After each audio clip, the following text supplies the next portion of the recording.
Okay, we're back again for our match preview. The FA Cup this weekend, Manchester United against Arsenal at the Emirates. Another tough one from Anfield to Emirates. Another tough game for Manchester United. So, what are we expecting? We just Um, the thing about Manchester United is that you don't know the Manchester United to expect, like that is going to turn up. yeah, That's just yeah, the I, problem with Manchester United. I agree with you. I agree with you, to that effect. But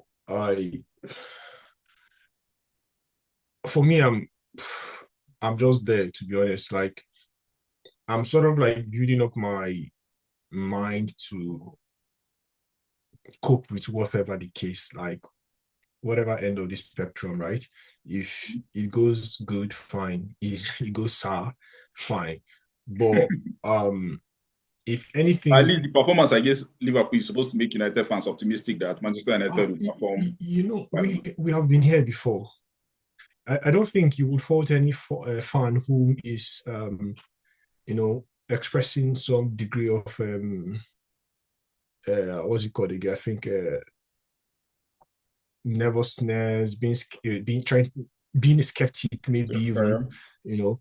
Um, I don't think you will fault any fan because we've been here. We've been here a couple of times in the last number of years, as far as you can even think. Not just under Ruben. I'm talking Eric Ten Hag. I'm talking um, Ragnick.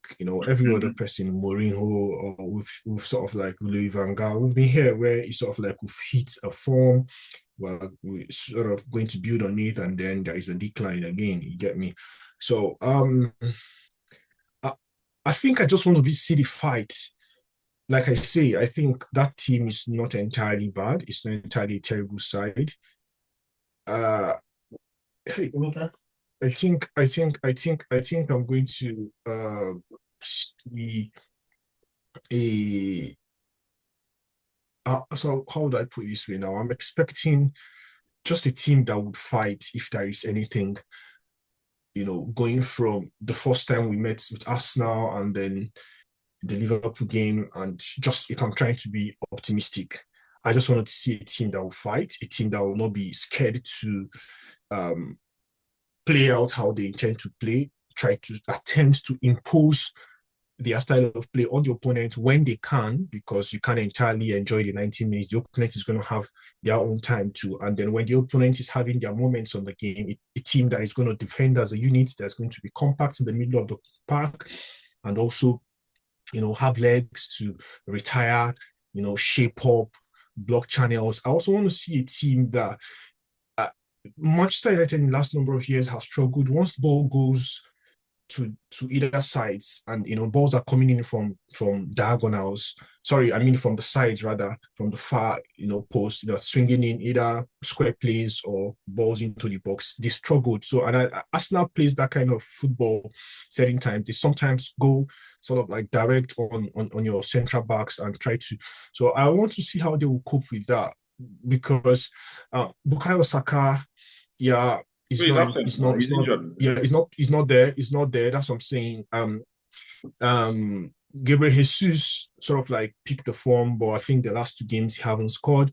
Raheem Sterling is fit again after being out ill.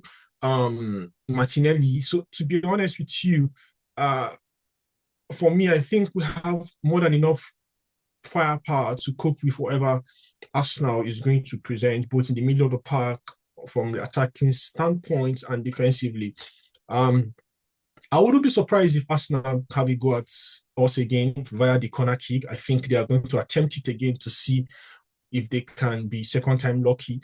So these are just the things I want to see. I want to see how the team copes, in different stages of the game, in all the whole facets that makes up a football game: offensively, defensively, defending set pieces, direct or indirect set pieces, corner kicks into the box. I want to see the players, how hungry are they going to pick up from the degree of hunger they showed against the Liverpool side, being a goal up, going one goal down, equalizing, almost winning the game with the final kickoff of the game. So I want to see if they are mentally there to sort of like build from there, or just even maintain such level of hunger.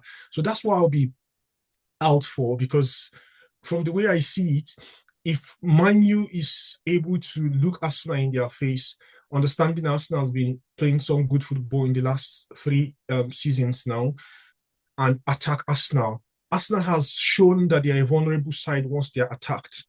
They've shown that in the last month or two. Once you attack them, they've showed you they are very vulnerable, and once they go, they're also a bit shaky in confidence. Once they're a goal down, two goals down, they sort of try to rush it up now, and they're trying to sort of like be hasty with it. So for me, I think it begs for an exciting game, to be honest. Like for neutrals, exciting, but for both teams, I think the Arsenal fans, the Arsenal team are also having it somewhere in their subconscious that like this is a Manchester United side that is capable of surprises if they are able to sort of like come ready on the night.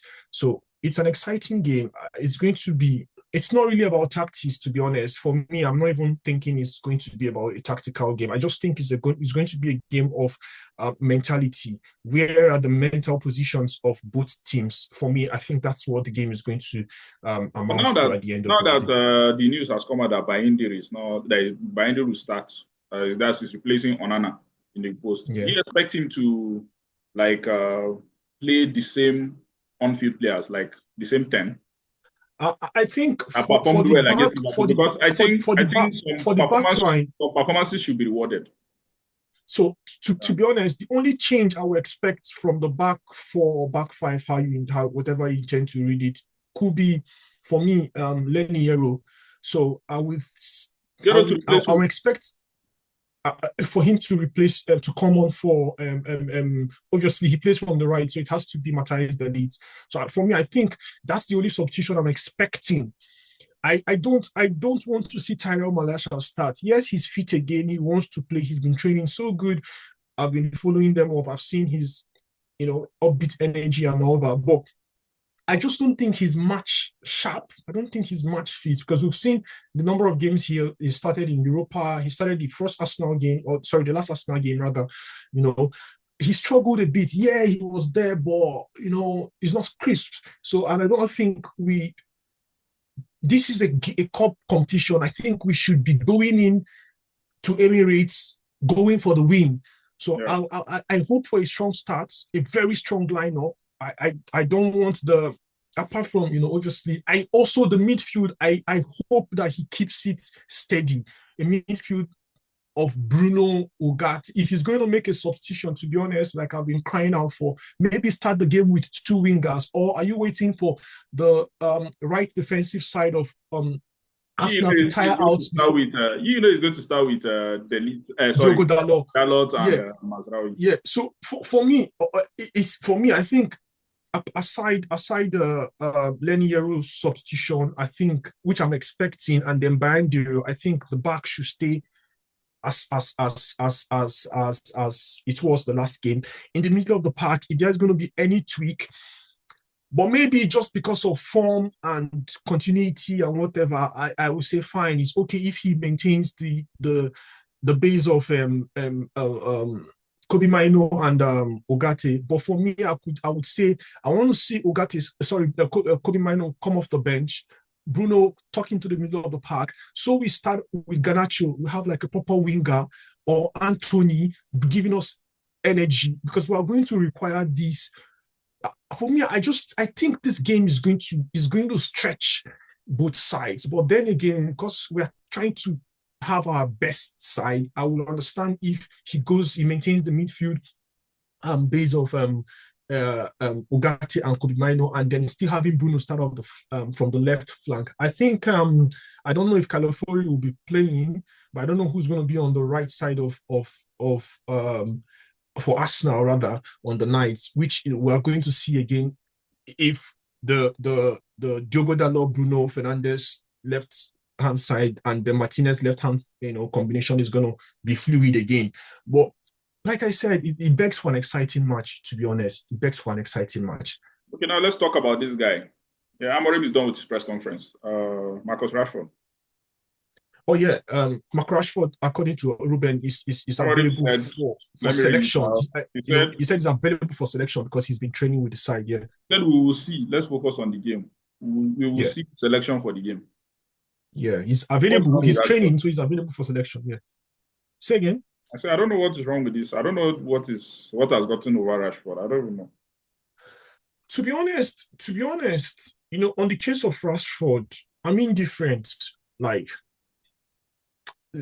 leave for me, leave or stay. Um, I'm really not so bothered. For me, I'm leaning more of him leaving, to be honest, because his wage burden is too massive for the club to bear, considering his output. If you look at the last 5 seasons in all competition, bar the season he scored the 30 goal thing, he's finished with 5, 8, under double digits in the other 4 seasons. By the season he finished 30 with 30 goals. So if you really look at it, for someone who is on that kind of a wage bill, it's not there. And now, we see what you play on the pitch.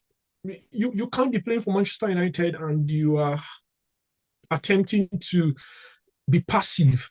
That's not what it means to play for the football club. You get me? You you say you're a red through and through. You're Mancunian.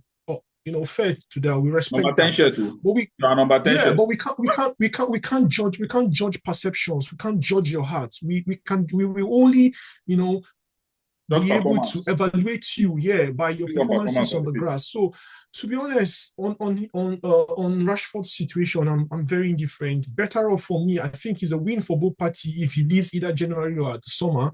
I understand, but he has to go. To be honest, if you're not willing to run your socks off on the attack, have your reverse gear, tire out. That's why football now is no longer a game of 3 substitutes, it's a game of 5 substitutes. If you are going to tire out by the 60th minute, 65th minute, so be it.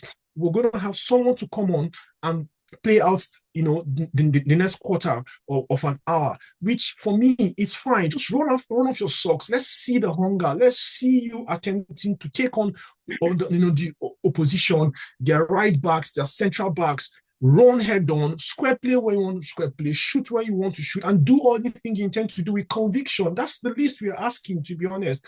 So I don't see why he's trying to make a force, or him and his team, going out to pull out the whole interview thing, trying to see whatever. All that thing wouldn't work for you again. The whole pity party is expired. Gone are the years that this 9 years now, since his debut under Louis van Gaal. So the pity party, this was the same thing we did with the likes of Jesse Lingard until he hits the later years of his 20s, and then we're not having it. Look at Luke Shaw. There's a lot of players that are surplus to requirements for the fans to be requiring more. I, I can't understand. For me, I can't seem to wrap my head around the fact that the issue with Rashford is that more is being demanded of him. I can't understand. Then you're not a fan of the club. You get me? Like, if you say you love this club so much and people are demanding more from you on the grass, and you're having an issue with that, or no, come on, man. Don't forget that these fans who are doing these things are spending they don't even earn, some of them don't even earn up to 20% of what you earn. And they are spending their money, their blood and their sweat, their time, their energy and all that, to get, in their resources to get match tickets, to get the club gears, and then to pay their transportation, whatever, make their ways to the stadiums to watch you shout out on the tops of their voices under rain, sunshine, the cold or whatever, of the north of England, and then you are questioning or trying to sort of like, slap it all up there in their face, to say, who are you to question me or think that I'm not giving my best? We are seeing it on the pitch. Are you giving your best, right? For me, he should be leading. Apart from, I think only him and currently on the squad, it is only him and Mino that are boyhood Manchester United fans, or will I say that are of the English, descent. If maybe any other person is a Man U fan, any of the foreigners used to be a Man U fan, whatever, from their countries. So what that goes to show, I think Maguire too, it was reported to be a Man U fan, boyhood Man U fan, but like no wasn't born from in Manchester rather. So you should be leading. You should show these people, you can't have people come from Portugal and Brazil and Denmark and Belgium and Netherlands, and they are hungrier than you. It doesn't make sense, to be honest. It doesn't make sense. So for me, if he leaves, for me, I think it's even the best thing. It pays the club the better if he leaves. So the club is able to channel the resources into getting younger players with legs and hunger, to come and compete for the football club. So finally, before we go, what are you expecting from the squad? Your score prediction and my prediction, I would go. I think the game may get. I think the margins is. I could see maybe like a 2-1 Manchester United victory, or some sort of somewhere between 2-1, 3-2 sort of scoreline. Okay, based on the Liverpool performance, that's if they put up the same fights. Yeah, that's like I said earlier, the way I started. If they're able to pull up, but like if they go and they become a shadow of themselves and they sort of like sit back or wherever, Arsenal may just nick a goal ahead of them and go over. But I think Manchester United at the end of the day should be able to get this one better over Arsenal. All right, Dan. Thank you very much for joining me. I'll see you. Thank you, Ahmed, for having me. Yeah, I'll see you after the game. Enjoy your day.